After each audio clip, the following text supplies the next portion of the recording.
Hey, Joe, come back here! Joe! Dan Blocker gave 13 years of his life to Bonanza, becoming its emotional center and the gentle strength behind the Ponderosa. On April 22, 1972, his final episode aired. His screen time was short, his presence quieter than usual, almost distant.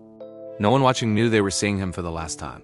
Just 3 weeks later, on May 13, 1972, Dan Blocker was gone at only 43 years old. Taken by a pulmonary embolism after what was meant to be routine gallbladder surgery. The shock was immediate, and within 6 months, the show that had been built around his warmth and humanity collapsed.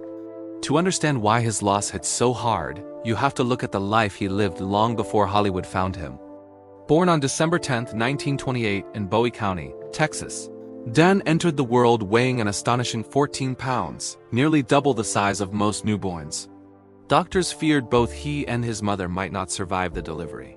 Even his birth certificate was delayed for more than 3 months, and it mistakenly listed his name as Bobby Doan instead of Bobby Dan. From the very beginning, his life carried a sense of struggle and uncertainty. By age 10, he weighed 200 pounds. By 12, he stood 6 feet tall. People stared. Classmates kept their distance.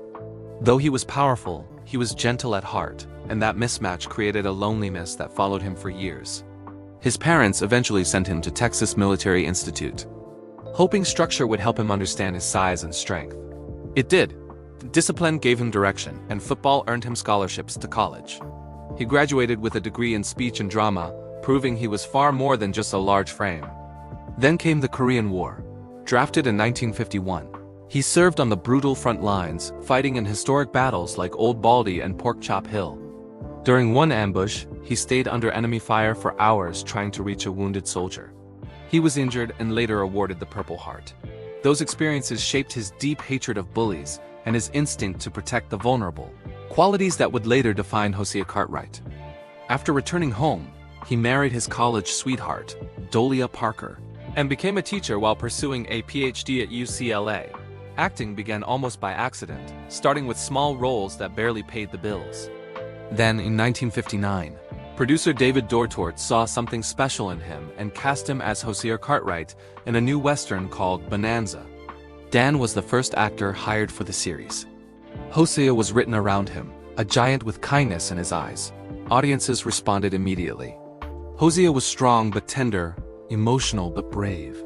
Dan appeared in 415 episodes, and fan mail addressed simply to Hosea outnumbered every other character. At its peak, Bonanza drew nearly 60% of televisions in use across America. Yet behind the scenes, Dan faced contract restrictions that limited his earnings and controlled his image. He eventually negotiated a settlement, but the experience left him hurt, feeling more like property than a person. When he died suddenly in 1972, the cast was devastated. Michael Landon rewrote a planned storyline into a powerful episode about grief called Forever. Hosea was never formally written out. There were no speeches, just silence and empty space. Viewers felt that absence deeply. Ratings fell almost 40% within weeks. By November 1972, NBC canceled Bonanza. It became the first major television series to end because of the real-life death of a cast member. Dan Blocker was not just part of Bonanza. He was its heart. His life teaches us that true strength is not measured by size or fame, but by kindness, loyalty, and quiet courage. If you value stories that honor the real people behind Hollywood legends, subscribe to Hollywood Bulletin and press the bell icon so you never miss the untold truths behind your favorite stars.